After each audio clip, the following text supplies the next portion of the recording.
이게 반찬이에요? 그 한마디에 제 손이 멈췄습니다. 가슴이 뜨끔했습니다. 아니, 찢어졌습니다. 25년을 함께 살아온 며느리의 입에서 나온 말이었거든요. 어떻게 이런 일이 벌어진 걸까요? 인생 심판에서 여러분께 그 아픈 진실과 사연을 전해드립니다. 이 채널이 여러분의 권리를 지키는데 도움이 되길 바랍니다. 구독과 좋아요, 알림 설정은 더 많은 이야기를 전하는 힘이 됩니다. 저는 65세 박정욱입니다. 그리고 방금 25년을 함께 살아온 며느리에게 한 소리 들었습니다. 새벽 6시, 저는 어김없이 주방에 서 있었습니다. 손자 준호의 도시락을 싸기 위해서였죠. 밤새 우린 멸치 육수로 계란말이를 부치고 어제 저녁에 남겨둔 불고기를 작은 컵에 담았습니다. 준호가 좋아하는 김치볶음밥도 한 컵 더 넣어줬어요. 미니 토마토도 깨끗이 씻어서 옆에 넣어주고 요구르트까지 챙겨줬습니다. 그런데 며느리 지영이 부스스한 머리를 하고 주방으로 들어오더니 제가 싸고 있는 도시락을 해릴끝 보고는 그 말을 내뱉었습니다. 이게 반찬이에요? 애가 이런 거 먹겠어요? 순간 숨이 막혔습니다. 25년 동안 이 집 살림을 도맡아 하며 정성스럽게 준비한 도시락이 그렇게 보잘것없어 보였을까요? 저는 애써 웃음을 지으려 했습니다. 하지만 입꼬리가 떨렸어요. 지영은 냉장고를 열어 우유를 꺼내 마시며 계속 말했습니다. 요즘 애들은 다 도시락 안 싸가지고 와요. 급식이 훨씬 나아요. 엄마가 굳이 새벽부터 일어나서 이런 걸 왜 해요? 급식이 훨씬 낫다니. 제가 새벽부터 일어나서 하는 일이 이런 것이라니. 가슴이 저렸습니다. 하지만 저는 참았습니다. 25년 동안 늘 그래왔듯이 말이에요. 괜찮다. 준호가 좋아하니까.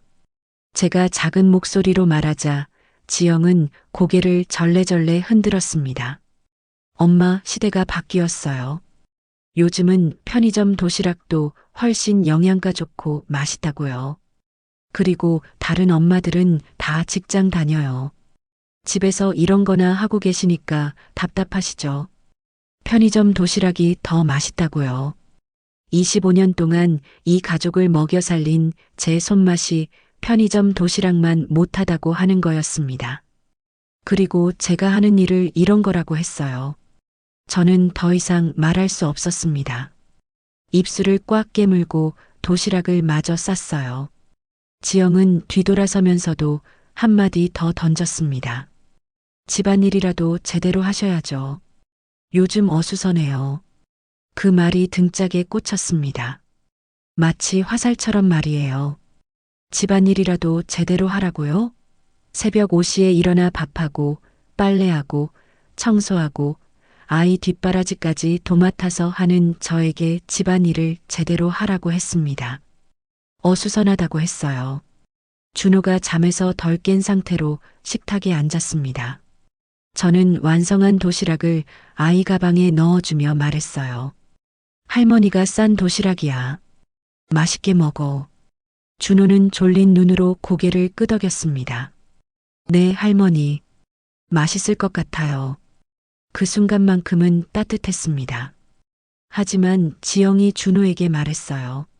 준호야, 학교에서 급식 먹어도 돼. 도시락 안 먹고 싶으면 선생님한테 말하고 급식실 가면 돼. 아이는 어리둥절한 표정으로 저를 바라봤습니다. 할머니와 엄마 사이에서 뭘 해야 할지 모르는 표정이었어요. 저는 아무 말도 할 수 없었습니다.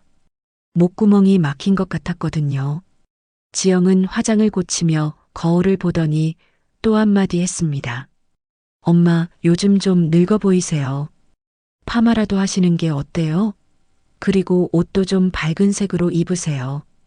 늙어 보인다고 했습니다. 65세 시어머니에게 늙어 보인다고 말하는 며느리. 그것도 아침부터 도시락을 싸준 시어머니에게 말이에요. 저는 준호를 학교에 보내고 혼자 주방에 서 있었습니다. 설거지를 하면서 계속 생각했어요. 언제부터였을까요? 지영이 저를 이렇게 대하기 시작한 게 말이에요. 결혼 초에는 그렇지 않았습니다. 엄마라고 부르며 존댓말도 했고 제가 해주는 음식도 맛있다고 했어요. 시집 오자마자 임신해서 입덧할 때는 제가 미역국도 끓여주고 산후조리도 해줬거든요. 그때는 고마워했어요. 하지만 언제부턴가 저는 이 집에서 점점 작아졌습니다. 아들 성민이는 요즘 야근이 많다며 집에 늦게 들어옵니다. 지영과 대화할 시간도 없어요. 주말에도 피곤하다며 늦잠 자고 골프 치러 나가거나 친구들과 술 마시러 나갑니다. 그 사이에서 저는 그냥 투명 인간이 되어가는 것 같았습니다. 오늘 아침에 그 말들이 계속 귓가에 맴돌았습니다. 이게 반찬이에요? 애가 이런 거 먹겠어요? 집안일이라도 제대로 하셔야죠. 요즘 좀 늙어 보이세요. 가슴이 답답했습니다. 숨이 막혔어요. 하지만 저는 그냥 참았습니다. 25년 동안 늘 그래왔듯이 말이에요. 설거지를 마치고 거실을 정리하는데 지영이 현관에서 외출 준비를 하더군요. 오늘따라 화장을 진하게 한 것 같았어요. 립스틱도 평소보다 빨간 걸로 발랐고 향수 냄새도 진했습니다. 나간다? 제가 조심스럽게 물어보자 지영은 대답도 제대로 안 했습니다. 친구 만나러 가요. 늦을 수도 있어요. 그리고는 문을 쾅 닫고 나가버렸어요. 저는 텅 빈 집에 혼자 남았습니다. 거실에 앉아서 멍하니 있었어요. 창밖으로 햇살이 들어오는데도 마음은 왜 이렇게 춥기만 한지 모르겠습니다. 지영의 말이 자꾸 생각났어요. 집안일이라도 제대로 하라고 했는데 뭐가 어수선하다는 걸까요? 저는 매일 새벽부터 일어나서 청소하고 정리하는데 말이에요. 거실을 다시 한번 둘러봤습니다. 소파 쿠션도 반듯하게 펴져 있고 테이블도 깨끗하게 닦아놨어요. 바닥도 어제 저녁에 물걸레질까지 했는데 뭐가 어수선하다는 건지 정말 모르겠습니다. 혹시 제가 놓친 게 있나 싶어서 집안을 다시 한번 점검해 봤어요. 화장실 변기도 깨끗하고 세면대도 반짝반짝합니다. 주방 가스레인지도 기름때 하나 없이 깨끗해요. 그런데도 어수선하다고 했습니다. 준호가 싸간 도시락을 과연 먹을까요? 아니면 지영의 말대로 급식실에 가서 급식을 먹을까요? 그 생각을 하니 가슴이 더욱 답답해졌습니다. 25년 동안 이 집을 지켜온 저의 정성이, 제 존재가 이렇게 무의미해져도 되는 걸까요? 저는 주방으로 가서 찬장을 열어봤습니다. 내일 아침에도 또 도시락을 싸야 합니다. 지영이 뭐라고 해도 준호는 제가 키운 손자니까요. 하지만 마음 한구석이 시렸습니다. 차갑고 쓸쓸했어요. 저는 거실 소파에 털썩 앉았습니다. 오늘 하루가 이렇게 시작된다니. 벌써부터 기운이 빠져버렸어요. 냉장고에서 윙윙 소리가 나고 시계가 째깍째깍 흘러갔습니다. 혼자 있는 이 시간이 이렇게 길고 공허할 줄 몰랐어요. 이게 앞으로도 계속될 일상이라는 생각에 가슴이 무너져 내리는 것 같았습니다. 조금만 더 기다려줘. 내가 다 정리할 테니까. 그 목소리가 정원 너머로 들려왔을 때 제 손에 들고 있던 행주가 떨어졌습니다. 가슴이 쿵 내려앉았어요. 지영의 목소리였거든요. 하지만 그 말투가 낯설었습니다. 저녁 8시 설거지를 막 끝내고 정원으로 나왔을 때였어요. 준호는 방에서 숙제를 하고 있고 성민이는 또 야근이라며 연락도 없었습니다. 지영은 어디 있나 싶어 뒤뜰로 나왔는데 담장 너머에서 그 소리가 들린 거예요. 저는 숨을 죽이고 귀를 기울였습니다. 아니야, 아직은 조심해야 해. 시어머니가 눈치챌 수도 있어. 시어머니요? 저 말인가요? 뭘 눈치채라는 걸까요? 지영의 목소리는 평소와 달랐습니다. 부드럽고 애교스러웠어요. 마치 연인과 통화하는 것 같은 톤이었습니다. 집에서는 한 번도 들어본 적 없는 목소리였어요. 그리고 들렸습니다. 남자의 웃음소리가 말이에요. 하하, 알겠어. 그럼 언제쯤 가능할 것 같아? 남자 목소리였습니다. 성민이 목소리가 아니었어요. 전혀 모르는 남자의 목소리였습니다. 제 가슴이 두근거리기 시작했어요. 뭔가 잘못되었다는 직감이 들었거든요. 좀 더 시간이 필요해. 복잡한 상황이라서. 지영의 목소리에 한숨이 섞여 있었습니다. 복잡한 상황이요? 뭐가 복잡하다는 걸까요? 그리고 누구와 통화하는 거죠? 저는 조용히 담장 쪽으로 다가갔습니다. 지영이 보이지 않게 몸을 숨기면서 말이에요. 그 남자가 또 말했습니다. 괜찮아. 기다릴게. 대신 가끔은 만날 수 있잖아. 그 말에 지영이 낄낄 웃었어요. 집에서는 한 번도 들어본 적 없는 웃음소리였습니다. 당연하지. 내일도 볼 수 있어. 평소 장소에서. 평소 장소요? 지영이 누군가와 정기적으로 만나고 있다는 뜻인가요? 제 머릿속이 복잡해졌습니다. 지영이 요즘 집을 자주 비우는 이유가 이거였나요? 친구 만난다고 했는데 사실은 남자를 만나러 간 거였나요? 좋아. 그럼 내일 2시에. 그런데 정말 괜찮은 거야? 들키면 곤란하잖아. 남자의 목소리에 걱정이 섞여 있었어요. 지영이 대답했습니다. 괜찮아. 시어머니는 아무것도 모르니까. 그냥 집에서 청소나 하고 있을 거야. 그 말을 듣는 순간 가슴이 찢어졌습니다.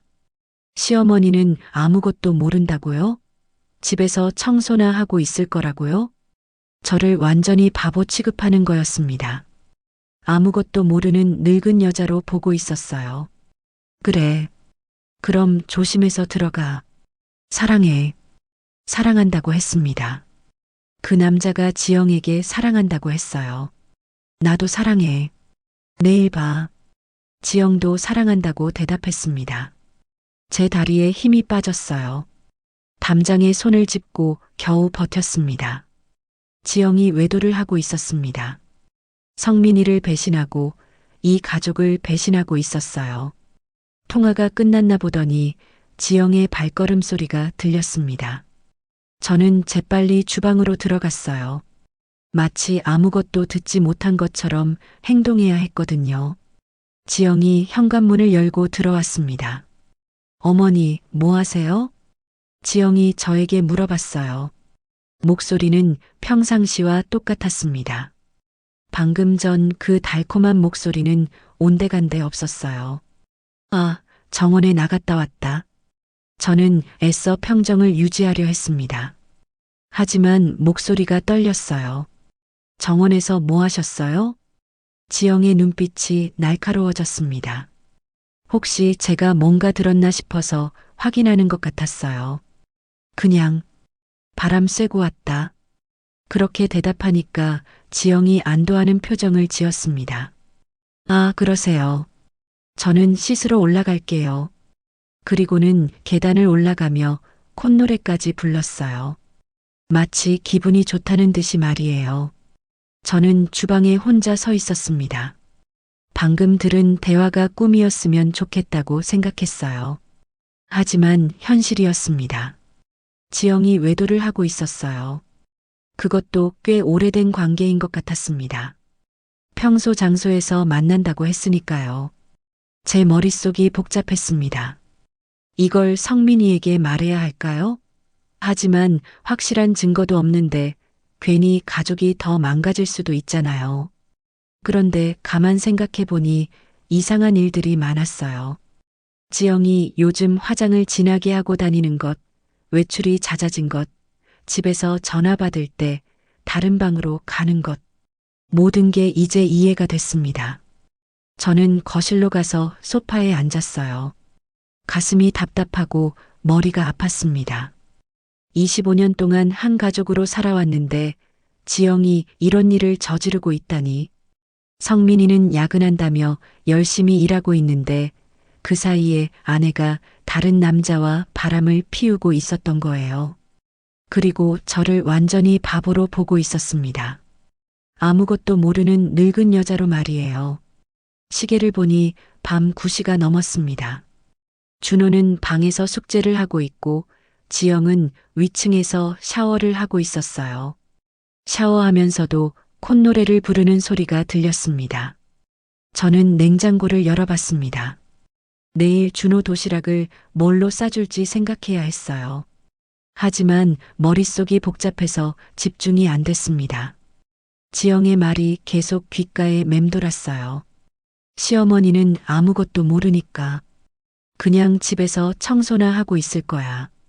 청소나 하고 있을 거라고요. 25년 동안 이 집을 지켜온 제가 그냥 청소나 하는 사람이라고 생각하는 거였습니다. 화가 났습니다. 배신감이 밀려왔어요. 하지만 동시에 무력감도 느꼈습니다. 제가 뭘 할 수 있을까요? 그때 준호가 방에서 나왔어요. 할머니, 목 말라요. 아이가 물을 달라고 했습니다. 저는 얼른 냉장고에서 보리차를 꺼내 컵에 따라줬어요. 고마워요, 할머니. 준호가 물을 마시며 말했습니다. 준호야, 오늘 도시락 맛있었지? 제가 물어보니 아이가 고개를 끄덕였어요. 네, 할머니. 계란말이가 특히 맛있었어요. 친구들이 부러워했어요. 그 말을 듣고 조금 위안이 됐습니다. 적어도 손자는 제 정성을 알아주는구나 싶었어요. 그런데 준호가 또 말했습니다. 할머니, 엄마가 요즘 자주 안 계시는 것 같아요. 어디 가시는 거예요? 아이도 눈치채고 있었던 거예요. 엄마가 집을 자주 비운다는 걸 말이에요. 엄마는 친구들 만나러 가시는 거란다. 제가 그렇게 대답하니까 준호가 또 물었어요. 그런데 왜 아빠한테는 말 안 하시는 거예요? 아빠가 엄마 어디 갔냐고 물어보면 저도 모른다고 할 때가 많아요. 아이의 말에 가슴이 저렸습니다. 준호도 이 이상한 상황을 느끼고 있었던 거예요. 아빠는 일이 바빠서 엄마도 가끔은 혼자만의 시간이 필요한 거란다. 제가 그렇게 둘러대니까 준호가 고개를 끄덕였어요. 알겠어요, 할머니. 그럼 저 숙제 다 끝내고 잘게요. 네, 그래라. 일찍 자고. 준호가 방으로 들어가고 나니 집이 다시 조용해졌습니다. 저는 거실 소파에 앉아서 생각했어요. 이 상황을 어떻게 해야 할지 말이에요. 지영의 외도를 성민이에게 말해야 할까요? 하지만 확실한 증거가 없었어요. 그냥 통화를 엿들었다는 것만으로는 부족했습니다. 그리고 혹시 제가 잘못 들었을 수도 있잖아요. 하지만 그 달콤한 목소리, 사랑한다는 말, 내일 만나자는 약속. 모든 게 너무 명확했어요. 위층에서 지영이 드라이기 하는 소리가 들렸습니다. 내일 그 남자를 만나기 위해 머리를 말리고 있는 걸까요? 제 가슴 속에 뭔가가 꿈틀거렸습니다. 분노였을까요? 아니면 결심이었을까요? 아직은 확실하지 않았어요. 하지만 분명한 건 더 이상 가만히 있을 수만은 없다는 것이었습니다. 저는 주방으로 가서 내일 아침 준비를 했습니다. 준호 도시락을 위해 반찬을 미리 만들어 두는 거예요. 하지만 마음은 전혀 평온하지 않았습니다. 방금 들은 그 대화가 계속 머릿속을 맴돌았거든요. 조금만 더 기다려줘. 내가 다 정리할 테니까. 다 정리한다는 게 뭘까요? 혹시 이혼을 말하는 건 아닐까요?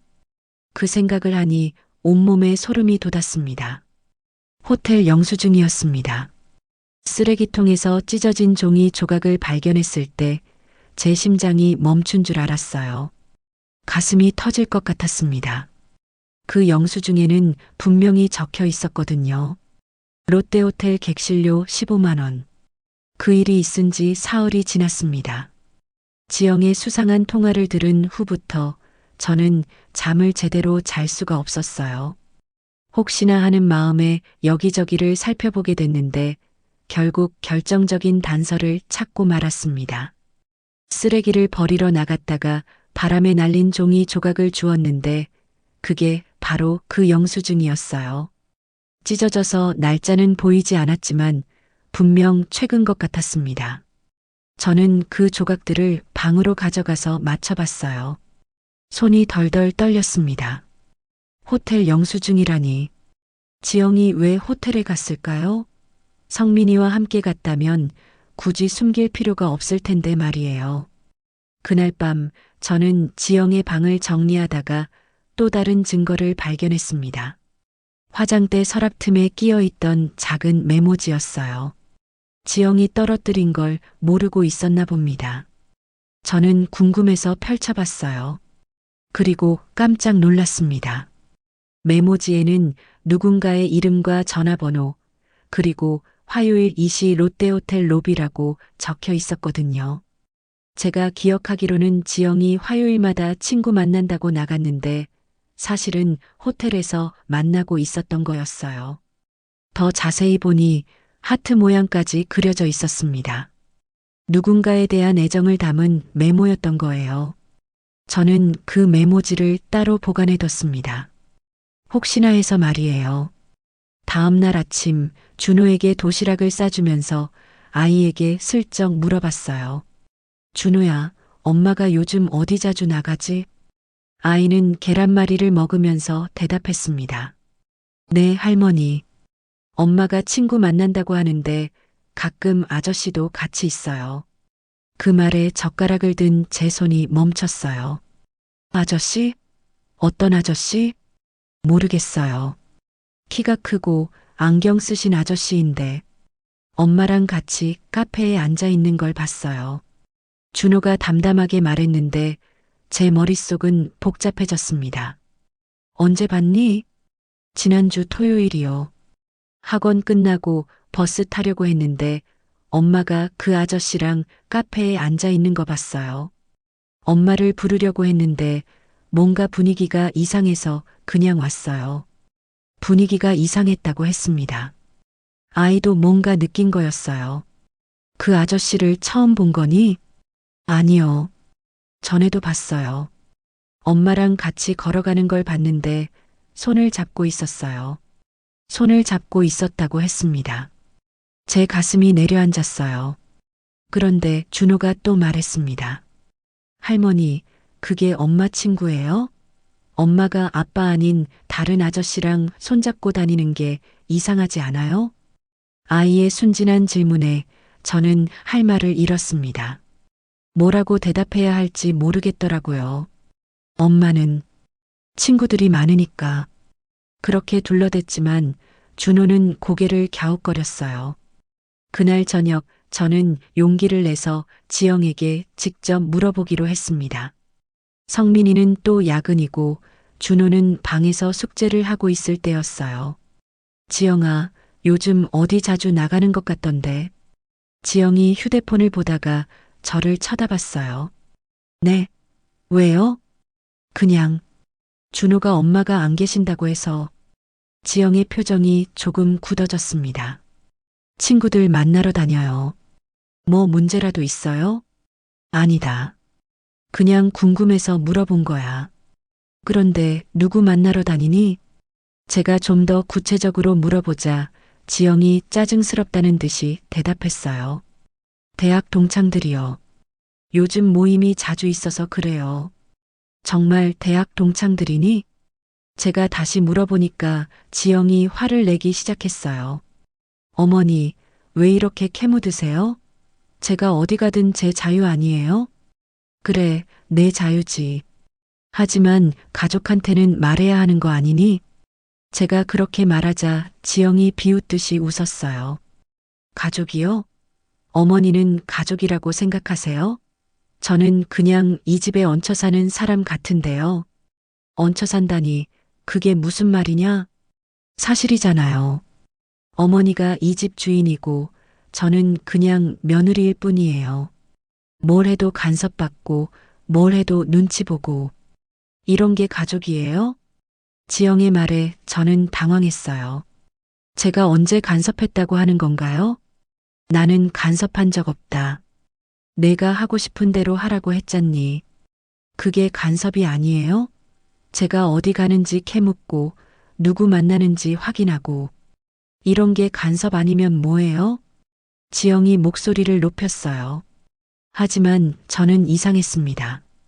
평소에는 제가 뭘 물어봐도 대충 대답하던 지영이 왜 이렇게 예민하게 반응하는 걸까요? 그래도 준하는 아직 어리니까. 준호 이야기까지 들먹이지 마세요. 제가 제 아들 키우는데 무슨 문제가 있어요? 지영이 더욱 화를 냈어요. 그리고는 결정적인 말을 했습니다. 어머니, 혹시 치매 검사라도 해보세요. 요즘 자꾸 이상한 소리 하시네요. 없는 걸 있다고 하시고 치매 검사를 해보라고 했습니다. 25년을 함께 살아온 며느리가 저에게 치매 검사를 해보라고 했어요. 제가 언제 없는 걸 있다고 했나요? 제가 언제 이상한 소리를 했나요? 가슴이 터질 것 같았습니다. 분노가 치밀어 올랐어요.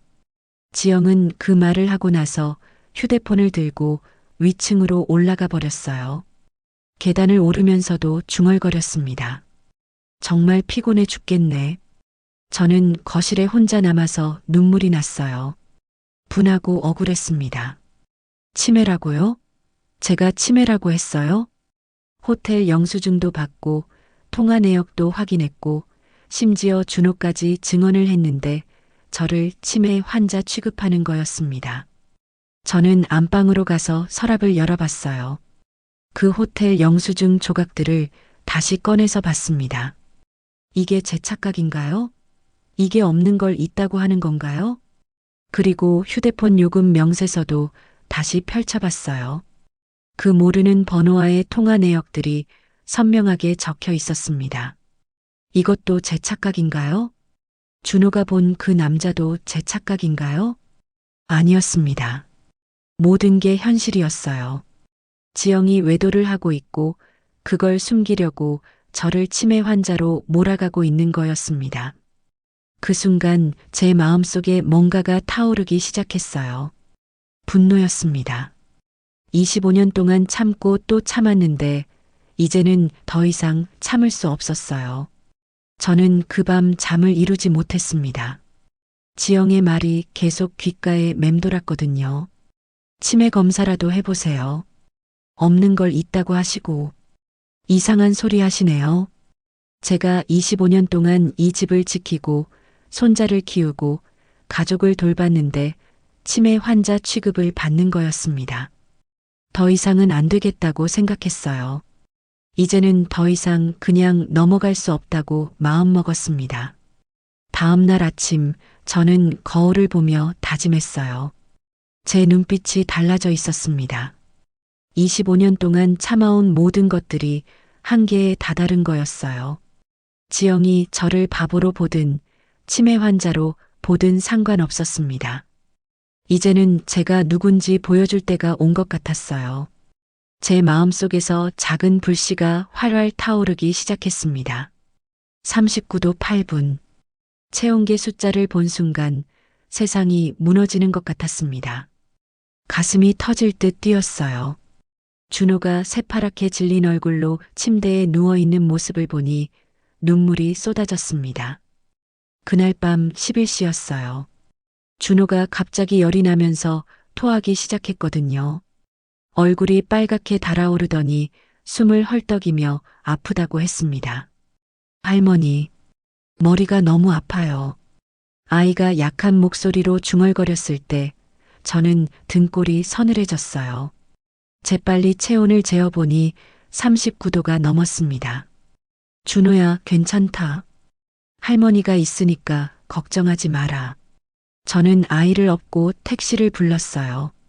지영에게 전화를 걸어봤지만 받지 않았습니다. 한 번, 두 번, 세 번. 아무리 걸어도 연결되지 않았어요. 성민이에게도 전화했지만 역시 받지 않았습니다. 야근 중이라고 했으니 회사에 있을 텐데 왜 전화를 받지 않는 걸까요? 저는 혼자서 준호를 응급실로 데려갔습니다. 65세 할머니가 40도 가까운 열이 나는 손자를 업고 병원까지 뛰어간 거예요. 응급실에서 의사 선생님이 검사를 했습니다. 독감 같은데 열이 너무 높아서 입원해야겠어요. 보호자분이 할머니뿐이신가요? 의사 선생님이 걱정스러운 표정으로 물어봤어요. 아버지는 회사에 있고 어머니는 연락이 안 돼요. 제가 그렇게 대답하니까 간호사가 안쓰러운 눈으로 저를 바라봤습니다. 일단 입원 수속부터 하겠습니다. 보호자 서명이 필요한데요. 저는 떨리는 손으로 서류에 서명을 했어요. 25년 동안 이 아이를 키워왔으니 보호자 역할은 당연한 거였지만 마음이 복잡했습니다. 준호는 링거를 맞으며 병실 침대에 누워 있었어요. 열 때문에 계속 끙끙거렸습니다. 할머니, 엄마는 언제 와요? 아이가 약한 목소리로 물어봤을 때 제 가슴이 찢어졌어요. 엄마는 금방 올 거야. 지금 연락하고 있으니까. 사실 지영에게는 계속 전화를 걸고 있었지만 받지 않았어요. 도대체 어디서 뭘 하고 있는 건지 알 수가 없었습니다. 새벽 2시가 되어서야 지영이 나타났습니다. 어머니, 무슨 일이에요? 지영이 헐레벌떡 뛰어와서 물어봤는데 제가 보기에는 화장이 번져 있었어요. 립스틱도 지워져 있었고 옷도 구겨져 있었습니다. 준호가 고열로 입원했다. 너 어디 있었니? 제가 다그치듯 물어보자 지영이 변명하기 시작했어요. 친구 집에 있었는데 핸드폰을 안방에 두고 나와서 못 들었어요. 미안해요. 친구 집이라고 했지만 저는 믿을 수 없었어요. 새벽 2시까지 친구 집에 있을 이유가 뭐가 있겠어요? 그런데 지영이 준호를 보더니 이상한 말을 했습니다. 어머니, 병원비 얼마나 나왔어요? 입원비도 만만치 않을 텐데.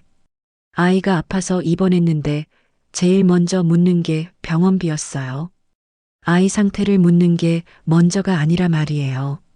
그건 나중에 생각하고 지금은 준호가 중요하지 않니? 제가 그렇게 말하자 지영이 한숨을 쉬었어요. 그래도 돈 문제는 미리 생각해야죠. 요즘 병원비가 얼마나 비싼데요. 준호가 링거를 맞고 있는 앞에서 병원비 이야기를 하는 지영을 보니 정말 이상했습니다. 그리고 더 이상한 건 지영이 준호 곁에 제대로 앉아있지도 않았어요. 계속 휴대폰을 확인하더니 복도로 나가서 전화를 받았습니다. 누구와 전화하는 건지 궁금해서 복도로 나가봤는데 지영이 작은 목소리로 말하고 있었어요. 미안해. 갑자기 일이 생겨서 내일은 괜찮을 거야. 내일도 만날 약속이 있다는 뜻이었습니다. 아이가 병원에 입원해 있는데도 말이에요. 저는 다시 병실로 들어갔어요. 준호가 깨어나서 저를 보고 있었습니다. 할머니, 물 좀 주세요. 아이가 목이 마르다고 해서 물을 먹여줬어요. 준호는 작은 목소리로 말했습니다. 할머니, 아프면 엄마가 옆에 있어줘야 하는 거 아니에요? 그 말에 제 눈에서 눈물이 났어요. 아이도 느끼고 있었던 거예요. 엄마가 자기를 제대로 돌봐주지 않는다는 걸 말이에요. 엄마는 바쁘니까 할머니가 옆에 있잖니. 준호가 고개를 끄덕였지만 슬픈 표정이었어요. 할머니는 항상 저를 챙겨주시는데 엄마는 요즘 자꾸 어디 가세요? 아이의 말에 제 가슴이 아팠습니다. 준호도 엄마의 변화를 느끼고 있었던 거예요. 지영이 복도에서 통화를 마치고 들어왔습니다. 준호야, 엄마 왔어. 아픈 데 없지? 그렇게 말하면서도 아이 이마에 손을 대보지도 않았어요. 그냥 멀찍이 서서 바라만 봤습니다. 엄마, 왜 이제 와요? 저 많이 아팠어요. 준호가 원망스러운 목소리로 말하자 지영이 짜증스럽다는 듯 대답했어요. 엄마도 바빴어. 알았지? 이제 괜찮으니까 잘 자. 그리고는 간호사에게 물어봤습니다. 언제쯤 퇴원할 수 있어요? 오래 있으면 돈이 많이 들잖아요. 간호사가 당황하며 대답했어요. 열이 완전히 내려야 퇴원이 가능해요. 최소 2-3일은 지켜봐야 할 것 같은데요. 지영의 얼굴이 굳어졌습니다. 그렇게 오래요? 좀 빨리 퇴원할 수는 없나요? 아이가 아픈데 빨리 퇴원시키고 싶어 하는 지영을 보니 정말 이해할 수 없었어요. 저는 그날 밤 병원에서 잠을 이루지 못했습니다. 준호 곁에 앉아서 아이를 지켜봤어요. 창밖으로 새벽이 밝아오는 걸 보면서 생각했습니다. 이 아이를 누가 지켜줄 것인가? 성민이는 일에만 매달려 있고 지영은 다른 남자와 바람을 피우느라 바빠서 아이를 제대로 돌보지 않았어요. 결국 저밖에 없었습니다. 25년 동안 그래왔듯이 앞으로도 제가 이 아이를 지켜야 했어요. 하지만 지영의 외도를 그냥 넘어갈 수는 없었습니다. 이 아이의 미래를 위해서라도 정리해야 할 일이 있었어요. 저는 병실 창문 너머로 준호의 얼굴을 바라봤습니다. 열 때문에 빨갛게 달아오른 아이의 볼을 보니 마음이 아팠어요. 이 아이를 지키려면 내가 나서야 한다. 그런 생각이 들었습니다. 더 이상 참고만 있을 수는 없다고 마음먹었어요. 지영이 이 가족을 무너뜨리기 전에 제가 먼저 행동해야 했습니다. 준호가 잠든 사이 저는 조용히 결심했어요. 이제는 더 이상 당하고만 있지 않겠다고 말이에요. 25년 동안 참고 또 참았지만 이제는 정말 끝이었습니다. 아침 햇살이 병실로 들어오고 있었어요. 새로운 하루가 시작되고 있었지만 제 마음속에는 이미 계획이 자리 잡고 있었습니다. 지영이 무엇을 하고 있는지, 누구와 만나고 있는지 정확히 알아내야 했어요. 그리고 그 모든 것을 밝혀낸 다음에는 더 이상 참지 않을 생각이었습니다. 준호의 작은 손을 꼭 잡으며 저는 마음속으로 다짐했어요. 할머니가 너를 지켜줄게. 누구도 우리 가족을 망가뜨리지 못하게 할 거야. 제 눈빛이 달라져 있었습니다. 25년 동안 순종적이던 며느리 정옥이 아니라 가족을 지키려는 한 할머니의 강인한 의지가 타오르고 있었거든요. 이제는 확실한 증거가 필요했습니다. 준호가 태어난 지 3일 뒤 저는 마음을 굳게 먹었어요. 더 이상 추측만으로는 안 된다고 생각했거든요. 지영의 외도를 확실히 밝혀내야 했습니다. 그래서 옛 친구 만식이를 찾아갔어요. 김만식. 30년 전 우리 동네 파출소에서 근무했던 경찰관이었습니다. 지금은 은퇴해서 조용히 살고 있지만 여전히 예리한 눈빛을 가지고 있었어요. 만식이와는 오래된 친구 사이였습니다. 제가 성민이를 키울 때도 많이 도와줬고 동네에서 무슨 일이 있으면 항상 먼저 달려와 주던 사람이었어요. 정욱이 누나 무슨 일로 이렇게 급하게 만나자고 했어요? 만식이가 커피를 마시며 물어봤을 때 저는 망설였습니다. 가족 일을 남한테 말하는 게 쉽지 않았거든요. 하지만 더 이상 혼자서는 해결할 수 없다고 판단했어요. 만식아, 너한테 부탁할 일이 있어서 그래. 저는 조심스럽게 말을 꺼냈습니다. 지영이가 바람을 피우는 것 같아. 확실한 증거를 잡아야겠어. 만식이의 표정이 심각해졌어요. 정말이에요? 확실해요? 확실하지는 않지만 정황상 그래. 수상한 통화도 들었고 호텔 영수증도 발견했어. 그런데 이런 걸로는 부족하잖아. 만식이가 고개를 끄덕였습니다. 그렇죠. 확실한 증거가 있어야 해요. 그런데 누나, 이런 일은 조심스러워요. 혹시 오해일 수도 있고, 나도 그렇게 생각했어. 하지만 준호가 병원에 입원했을 때 지영이가 보인 모습을 보니까 더 이상 그냥 넘어갈 수가 없더라고. 저는 만식이에게 그동안 있었던 일들을 자세히 말해줬어요. 수상한 통화, 호텔 영수증, 메모지, 그리고 준호의 증언까지 모든 것을 털어놨습니다. 만식이가 들더니 한숨을 쉬었어요. 정황상으로는 의심스러운 게 많네요. 알겠어요. 도와드릴게요. 하지만 조심해서 해야 해요. 그래서 만식이와 함께 계획을 세웠습니다. 일주일 동안 지영의 동선을 추적하기로 했어요. 만식이가 은퇴했지만 여전히 인맥이 있어서 호텔 출입 기록이나 차량 이동 경로 같은 걸 알아볼 수 있다고 했습니다. 누나는 집에서 할 수 있는 일들을 해보세요. 지영이 방에 뭔가 단서가 있을지도 모르니까. 만식이의 조언에 따라 저는 집에서 할 수 있는 조사를 시작했습니다. 먼저 작은 녹음기를 몇 개 샀어요. 요즘은 아주 작고 성능이 좋은 게 많더라고요. 전자제품 가게 사장이 사용법도 친절하게 가르쳐 줬습니다. 지영이가 주로 전화 받는 곳에 녹음기를 설치했어요. 거실 소파 뒤쪽, 주방 찬장 안쪽, 그리고 지영이 방 화장대 밑에도 하나씩 숨겨놨습니다. 65세 할머니가 이런 일을 하고 있다니 저도 믿기지 않았어요. 하지만 가족을 지키기 위해서는 어쩔 수 없었습니다. 다음 날부터 본격적인 조사가 시작됐어요. 지영이 외출할 때마다 저는 그녀의 방을 수색했습니다. 물론 들키지 않게 조심스럽게 말이에요. 서랍을 하나씩 열어보고 옷장도 뒤져봤습니다. 화장대 밑도 확인해 봤어요. 그러던 중 지영이 컴퓨터에 꽂아둔 USB를 발견했습니다. 평소 같았으면 남의 물건을 함부로 보지 않았을 텐데 이번만큼은 달랐어요. 가족의 미래가 걸린 문제였거든요. USB를 컴퓨터에 꽂고 파일들을 확인해 봤습니다.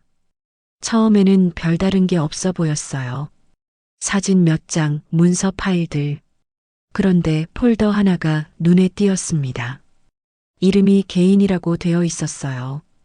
그 폴더를 열어보는 순간 저는 충격을 받았습니다. 영상통화 캡처 화면들이 수십 장 들어 있었거든요. 지영이와 모르는 남자가 함께 찍힌 사진들이었어요. 둘이 함께 식사하는 모습, 손을 잡고 걷는 모습, 심지어 포옹하고 있는 모습까지 있었습니다. 가장 충격적인 건 그 남자와 영상 통화를 하면서 캡처한 화면들이었어요. 지영이 애교스럽게 웃고 있는 모습, 키스를 보내는 모습까지 다 들어 있었습니다. 저는 그 사진들을 별도 폴더에 복사해뒀어요. 확실한 증거였거든요. 하지만 더 놀라운 게 있었습니다. 문서 파일 중에 플랜이라는 파일이 있었는데 열어보니 지영이의 계획이 적혀 있었어요. 성민이와 이혼 후 재산 분할 받기, 준호 양육권 포기하고 위자료 최대한 받기, 새 생활 준비를 위한 자금 마련. 이런 내용들이 정리되어 있었습니다. 제가 이걸 보는 순간 온몸에 소름이 돋았어요. 지영이가 이미 이혼을 계획하고 있었던 거였습니다. 그것도 아주 치밀하게 말이에요. 더 충격적인 건 준호 양육권을 포기한다는 내용이었어요. 자기 친아들인데 양육권을 포기하고 돈만 받겠다는 거였습니다. 저는 그 문서도 복사해뒀어요. 그날 저녁 만식이에게서 연락이 왔습니다. 누나, 중요한 정보를 찾았어요. 지영이가 지난 한 달 동안 롯데호텔에 8번이나 다녀갔어요. 그리고 매번 같은 남자와 함께 있었고요. 만식이가 말해준 정보가 제가 찾은 증거와 일치했어요. 그 남자 신원도 알아냈어요. 이름은 박진우 36세, 건설회사 과장이에요. 기혼자인데 아내와 별거 중이라고 하네요. 기혼자였습니다. 지영이가 바람 피우는 상대도 기혼자였던 거예요. 만식이가 더 말했습니다. 그리고 누나, 이상한 게 있어요. 지영이가 최근에 부동산 중개업소를 여러 곳 다녀갔다고 하네요. 뭔가 알아보는 것 같던데. 부동산이요? 지영이가 왜 부동산에 갔을까요? 혹시 이사를 준비하는 건 아닐까요? 아니면 재산 관련해서 뭔가 알아보는 것 같은데. 그 말을 듣고 저는 더욱 불안해졌어요. 혹시 지영이가 성민이 모르게 재산을 처분하려는 건 아닐까요? 그날 밤 저는 녹음기에서 녹음된 내용을 확인해 봤습니다. 지영이가 그 남자와 통화하는 내용이 선명하게 녹음되어 있었어요. 자기야, 나 이제 정말 못 참겠어. 빨리 정리하고 싶어. 그 남자가 대답했습니다. 그래도 조심해야지. 들키면 큰일 나잖아.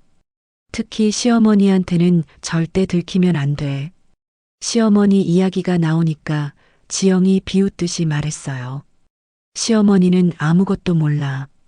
그냥 집에서 청소나 하고 있는 할머니야. 걱정 마. 또 그런 말을 하는군요. 저를 완전히 우습게 보고 있었습니다. 하지만 이번에는 달랐어요. 저는 이미 모든 걸 알고 있었고 증거도 확보해둔 상태였거든요. 녹음을 계속 들어보니 더 충격적인 내용이 나왔어요. 다음 주에 변호사 만나기로 했어. 이혼 절차 알아보려고. 벌써 변호사까지 만나기로 했다니. 지영이의 계획이 생각보다 구체적이고 빨랐습니다. 저는 그 모든 증거들을 정리해서 파일로 만들어뒀어요. 사진, 녹음 파일, 문서 복사본, 만식이가 조사한 동선 기록까지 모든 걸 시간 순으로 정리했습니다. 일주일 만에 이렇게 많은 증거를 모을 수 있을 줄 몰랐어요. 25년 동안 순종적으로만 살아온 제가 이런 일을 해내다니 스스로도 놀라웠습니다. 하지만 가족을 지키기 위해서는 어쩔 수 없는 일이었어요. 그날 밤 저는 모든 증거를 다시 한번 점검했습니다. 빠진 건 없는지, 더 필요한 건 없는지 꼼꼼히 확인했어요. 이제 준비는 끝났습니다. 지영이가 무엇을 계획하고 있는지, 누구와 바람을 피우고 있는지, 어떻게 이 가족을 망가뜨리려 하는지 모든 걸 알아냈어요. 하지만 아직 끝이 아니었습니다. 이제는 이 모든 증거를 어떻게 활용할 것인지 결정해야 했어요. 저는 책상 서랍에 모든 증거를 정리해서 넣어뒀습니다. 그리고 마음속으로 다짐했어요. 이제 지영이가 마지막 카드를 꺼낼 때까지 기다려보자. 그리고 그때 모든 걸 공개하자. 25년 동안 참고 참았던 정욱이가 아니라 이제는 냉정하고 치밀한 계획을 세우는 정욱이가 되어 있었습니다. 성민이 명의로 된 부동산을 팔려고 했습니다. 그 사실을 알게 된 순간 제 온몸이 얼어붙었어요. 가슴이 터질 것 같았습니다. 지영이가 외도만 한 게 아니라 아예 재산까지 빼돌리려 했던 거였거든요. 만식이에게서 급한 전화가 온 건 증거 수집을 시작한 지 10일째 되던 날이었어요. 누나, 급하게 만나야겠어요. 큰일 났어요. 만식이의 목소리가 심각했습니다. 저는 서둘러 약속 장소로 나갔어요. 누나, 지영이가 부동산 중개업소에서 뭘 하려고 했는지 알아냈어요. 만식이가 서류를 펼쳐 보이며 말했습니다. 성민이 명의로 된 아파트를 매매 계약하려고 했어요. 그런데 문제는 성민이 도장이 가짜라는 거예요. 가짜 도장이라고요? 네, 중개업소 사장이 이상하다고 생각해서 확인해 봤는데 성민이 인감과 전혀 달랐어요. 그래서 계약이 무산됐죠. 저는 충격을 받았어요. 지영이가 성민이 도장까지 위조해서 부동산을 팔려고 했다니. 만식이가 더 충격적인 말을 했습니다. 그리고 누나, 지영이가 다른 부동산 중개업소도 여러 곳 다녔어요. 성민이 명의로 된 다른 재산들도 알아보려고 한 것 같아요. 다른 재산들까지요? 네, 예금, 통장이나 주식 같은 것들 말이에요. 지영이가 이혼하기 전에 최대한 많은 재산을 빼돌리려는 것 같아요. 제 머릿속이 복잡해졌어요. 지영이의 계획이 생각보다 훨씬 치밀하고 악독했던 거였습니다.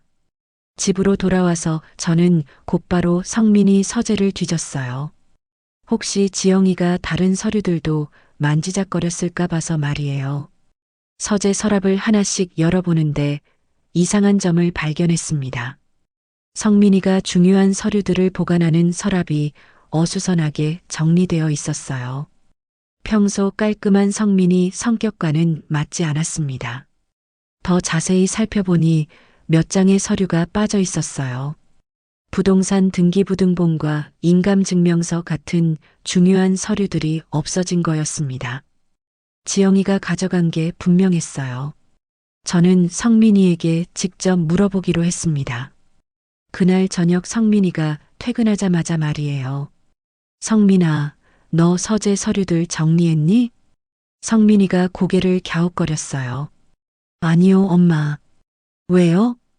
그냥 좀 어수선한 것 같아서. 혹시 지영이가 뭔가 찾은 적 있니? 글쎄요. 지영이는 제 서재에 별로 안 들어오는데요. 하지만 저는 확신했어요. 지영이가 몰래 서류들을 가져간 게 틀림없었습니다. 그날 밤 지영이가 늦게 들어왔어요. 평소보다 화장을 진하게 하고 왔는데 기분이 좋아 보였습니다. 어디 갔다 왔니?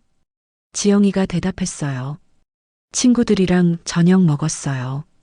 오랜만에 만나서 얘기가 길어졌네요. 친구들이라고 했지만 저는 이미 누구와 만났는지 알고 있었어요. 그 박진우라는 남자와 만났던 거겠죠. 저는 일부러 떠보기 위해 물어봤습니다. 요즘 부동산에 관심 있니? 어디서 부동산 전단지 본 것 같던데. 지영이의 얼굴이 순간 굳어졌어요. 아니요. 왜 그런 생각을 하세요? 그냥 요즘 집값이 많이 올랐다고 해서. 지영이가 어색하게 웃으며 말했어요. 아, 그냥 궁금해서 한번 봤을 뿐이에요. 별 뜻은 없어요.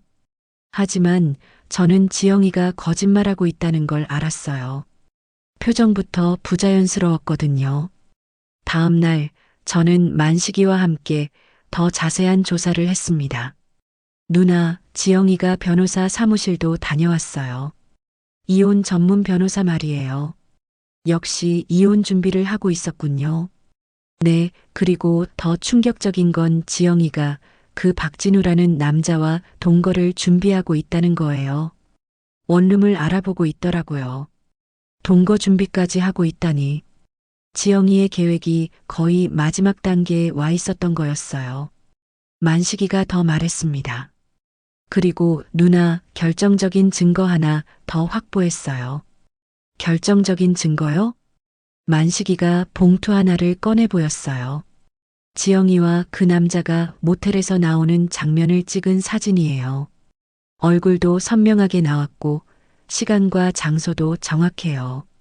그 사진을 보는 순간 저는 복잡한 감정이 들었어요.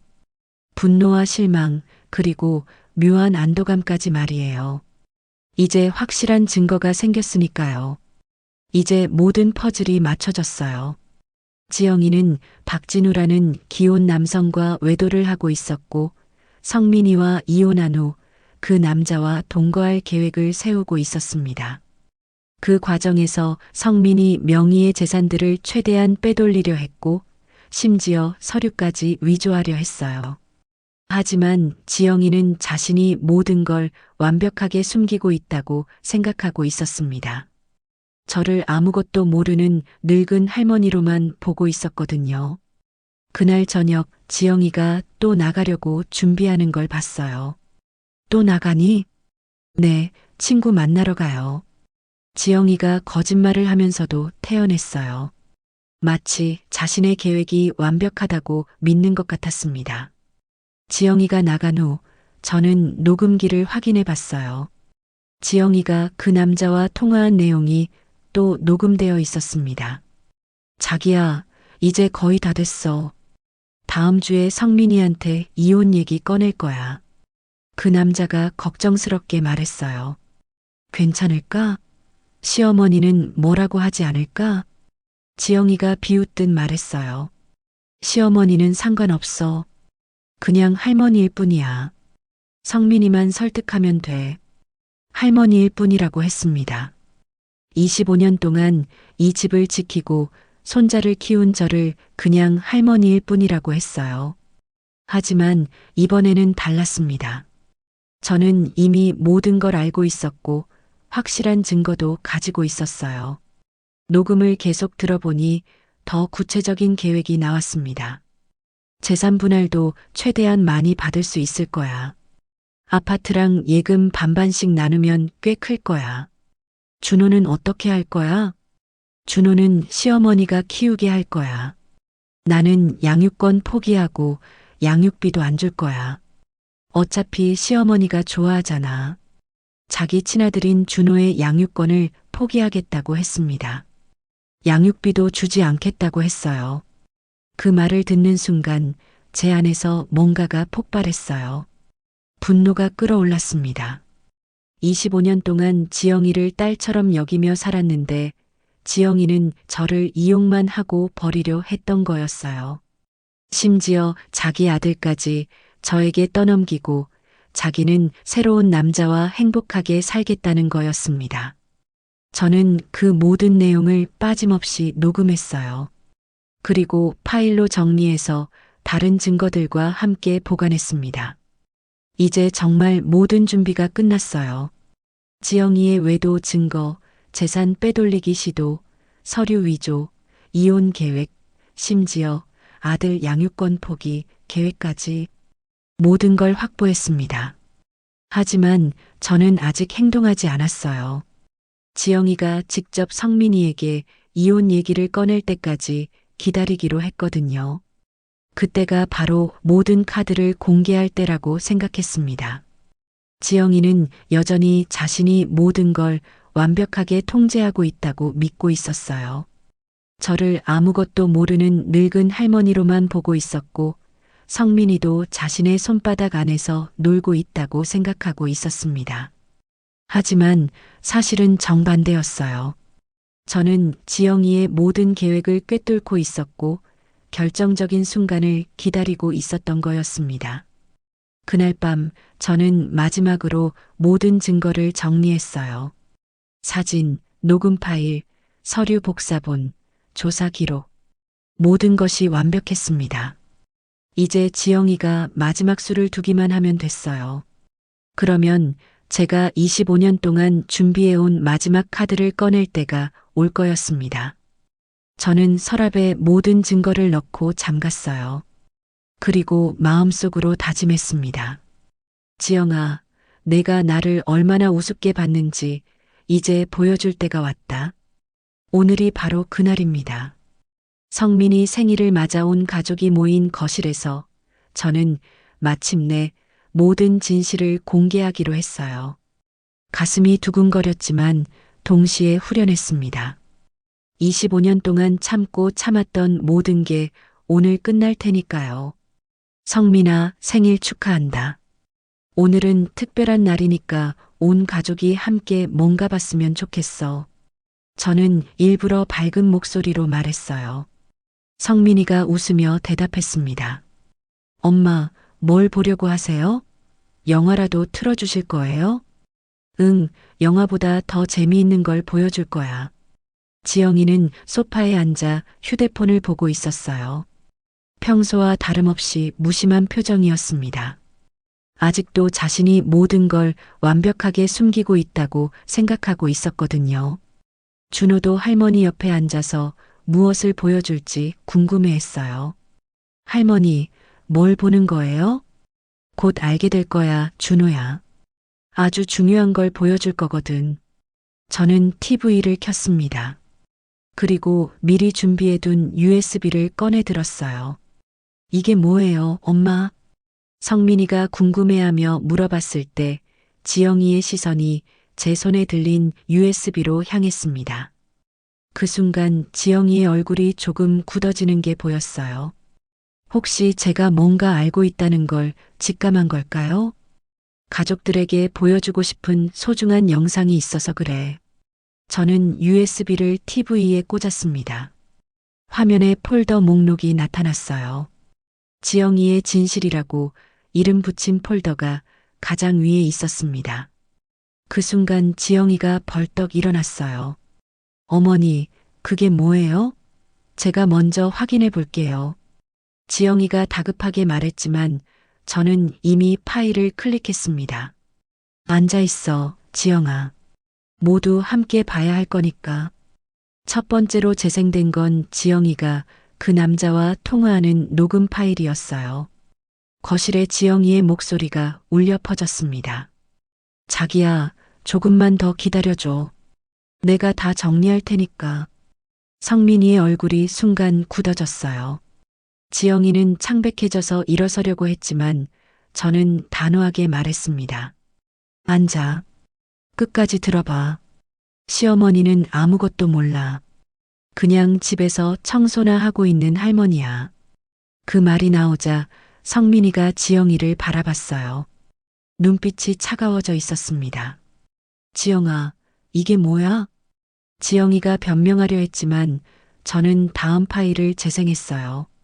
이번에는 사진들이었습니다. 지영이가 박진우라는 남자와 함께 찍힌 사진들이 하나씩 화면에 나타났어요. 손잡고 걷는 모습, 포옹하는 모습, 호텔에서 나오는 모습까지. 성민이의 얼굴이 점점 일그러졌어요. 이게 뭐야, 지영아. 성민이가 소리쳤지만 저는 멈추지 않았습니다. 다음은 지영이가 작성한 이혼 계획서였어요. 성민이와 이혼 후 재산 분할 받기, 준호 양육권 포기하고 위자료 최대한 받기. 그 내용이 화면에 나타나자 준호가 충격받은 표정으로 말했어요. 엄마, 이게 뭐예요? 저를 포기한다는 게 뭐예요? 지영이가 아무 말도 못하고 있을 때 저는 마지막 폭탄을 터뜨렸습니다. 준호는 시어머니가 키우게 할 거야. 나는 양육권 포기하고 양육비도 안 줄 거야. 어차피 시어머니가 좋아하잖아. 지영이의 목소리가 거실에 울려 퍼졌을 때 준호의 눈에서 눈물이 흘렀어요. 엄마, 정말 저를 버리려고 했어요? 지영이가 변명하려 했지만 이미 늦었어요. 저는 마지막으로 지영이가 성민이 명예 서류를 위조하려 했던 증거까지 보여줬습니다. 가짜 도장을 만들어서 부동산을 팔려 했던 모든 과정이 화면에 나타났어요. 성민이가 분노로 떨리는 목소리로 말했습니다. 지영아, 내가 이런 짓을 했다고? 내 이름으로 재산을 팔려고 했다고? 지영이가 드디어 입을 열었어요. 오해예요. 이건 오해야. 어머니가 왜 이런 걸 만들어서라고? 이게 다 거짓말이라는 거니? 저는 차가운 목소리로 말했습니다. 25년 동안 너를 딸처럼 여겼는데 내가 나를 이렇게 우습게 봤구나. 지영이가 변명하려 했지만 저는 계속 말했어요. 내가 무너뜨린 건 나 하나가 아니야. 이 아이의 삶이고 이 집의 뿌리야. 25년 동안 내가 지켜온 모든 걸 내가 망가뜨리려 했어. 성민이가 지영이에게 다가가며 소리쳤어요. 답해. 이게 다 사실이야, 아니야? 지영이가 울먹이며 말했습니다. 나도 힘들었어. 이 집에서 살기가 힘들었다고. 그래서 바람을 피우고 재산을 훔치고 아들까지 버리려 했다는 거야? 성민이의 목소리에 실망감이 가득했어요. 지영이가 준호에게 다가가려 했지만 준호가 뒤로 물러섰어요. 엄마, 저한테 오지 마세요. 엄마는 저를 버리려고 했잖아요. 아이의 말에 지영이가 무너졌어요. 하지만 저는 동정하지 않았습니다. 지영아, 이제 끝이야. 더 이상 이 집에 있을 수 없어. 어머니. 지영이가 애원하듯 말했지만 저는 단호했어요. 25년 동안 참고 또 참았지만 이제는 정말 끝이야. 짐 챙겨서 나가. 성민이도 차가운 목소리로 말했습니다. 엄마 말이 맞아. 지영아, 넌 이제 이 집 사람이 아니야. 지영이가 울면서 말했어요. 미안해. 정말 미안해. 다시는 안 그럴게. 미안하다고? 25년 동안 쌓아온 신뢰를 하루아침에 무너뜨려 놓고 미안하다고? 저는 지영이를 똑바로 쳐다봤어요. 너는 처음부터 이 가족을 가족으로 생각하지 않았어. 그냥 이용할 대상으로만 봤지. 지영이가 더 이상 변명하지 못했어요. 모든 증거가 명확했으니까요. 준호가 저에게 다가와서 말했어요. 할머니, 저는 할머니와 함께 살고 싶어요. 엄마는 싫어요. 그 말을 듣고 지영이가 완전히 무너졌어요. 자기 아들에게까지 거부당한 거였으니까요. 성민이가 최후 통첩을 했습니다. 지영아, 내일까지 짐 정리해서 나가. 이혼 서류는 변호사 통해서 보낼 거야. 지영이가 마지막으로 저에게 말했어요. 어머니, 정말 이렇게 하실 거예요? 저는 25년 만에 처음으로 지영이에게 단호하게 말했습니다. 그래, 이제 끝이야. 더 이상 우리 가족을 괴롭히지 마라. 지영이가 결국 울면서 위층으로 올라갔어요. 짐을 싸러 간 거였습니다. 거실에는 성민이와 준호, 그리고 저만 남았어요. 성민이가 제게 고개를 숙이며 말했습니다. 엄마, 죄송해요. 제가 몰랐어요. 너는 잘못이 없어. 열심히 일만 했을 뿐이잖니.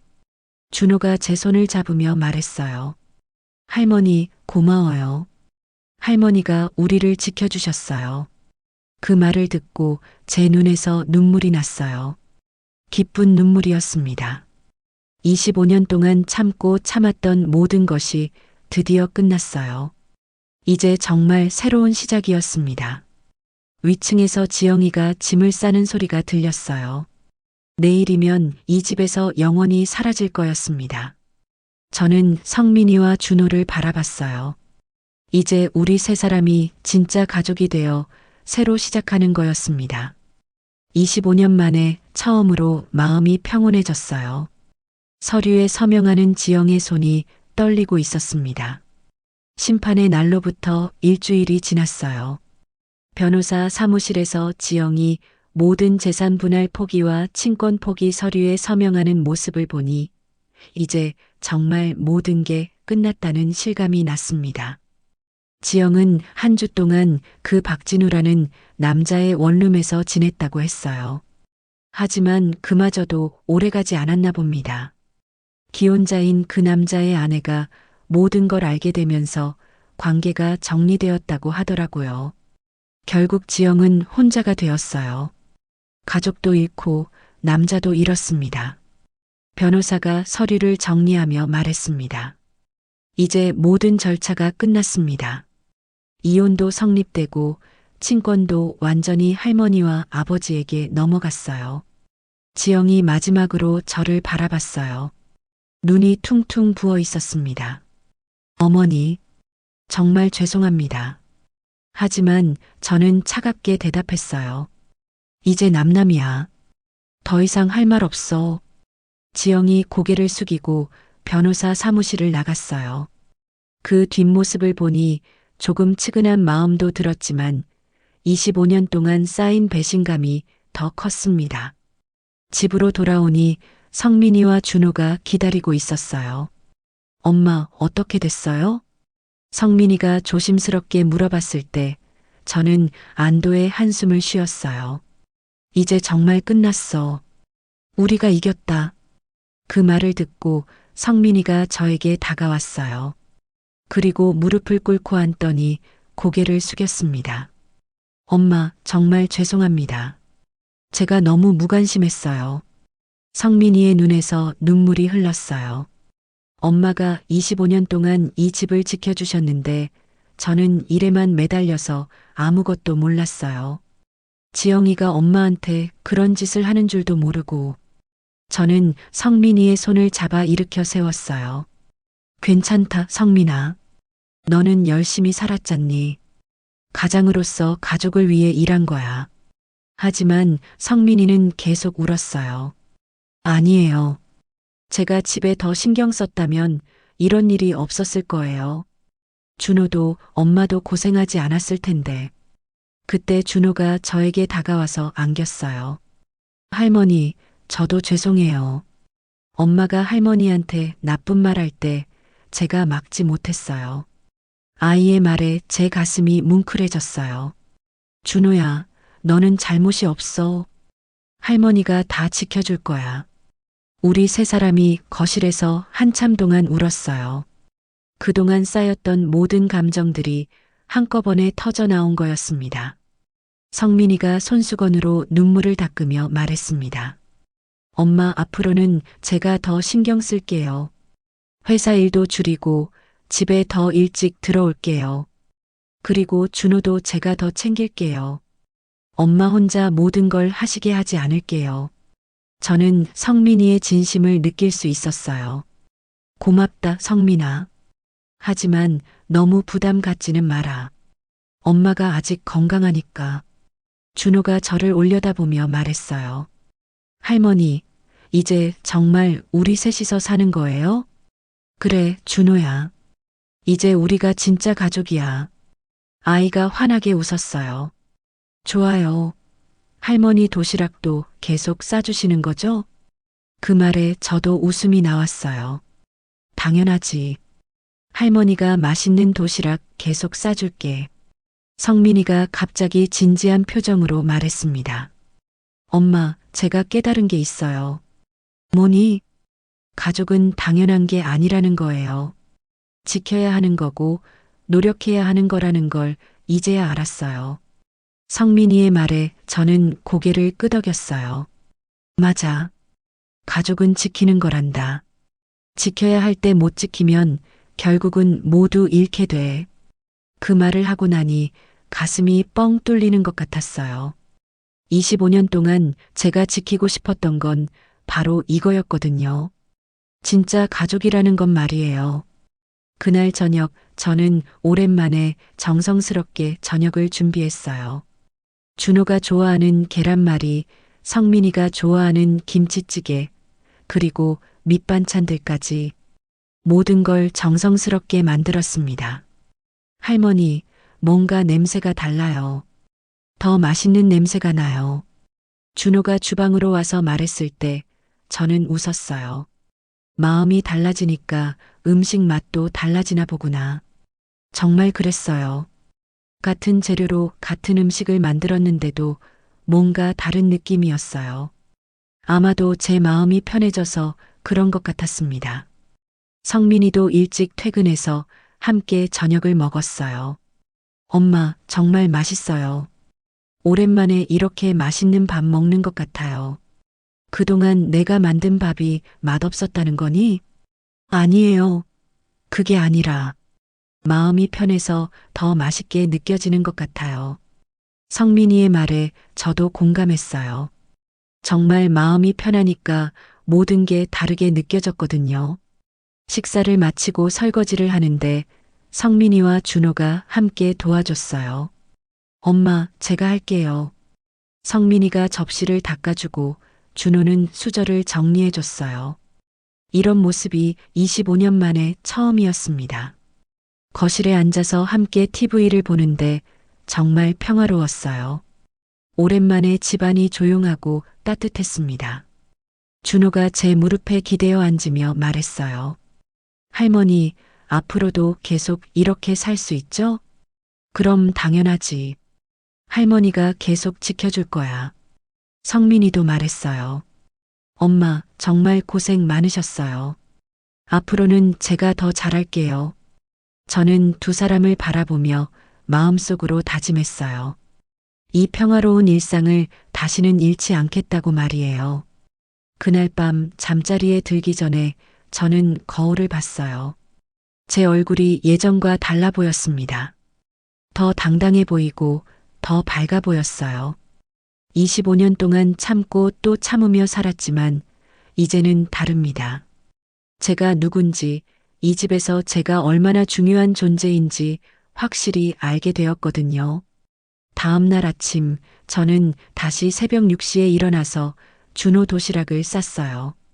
하지만 이번에는 기분이 달랐습니다.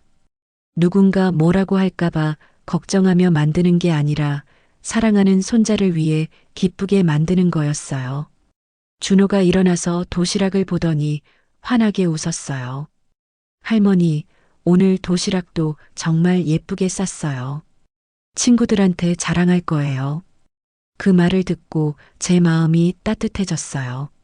성민이도 아침 일찍 일어나서 함께 식사했어요. 엄마, 앞으로 매일 이렇게 같이 먹을 수 있을까요? 최대한 노력해 볼게. 야근도 줄이고. 우리 세 사람이 식탁에 앉아서 밥을 먹는 모습이 너무 자연스럽고 따뜻했어요. 준호를 학교에 보내고 성민이를 회사에 보낸 후 저는 혼자 집에 앉아 있었어요. 하지만 예전처럼 외롭지 않았습니다. 마음이 편했거든요. 창밖으로 햇살이 들어오고 집안에는 평화로운 정적이 흘렀어요. 저는 부엌으로 가서 저녁 준비를 시작했습니다. 오늘도 가족을 위한 정성스러운 밥상을 차릴 거예요.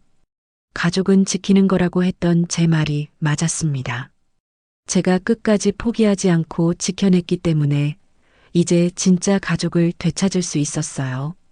부엌에서 밥을 하며 저는 단단한 미소를 지었습니다. 이제 정말 새로운 시작이었거든요.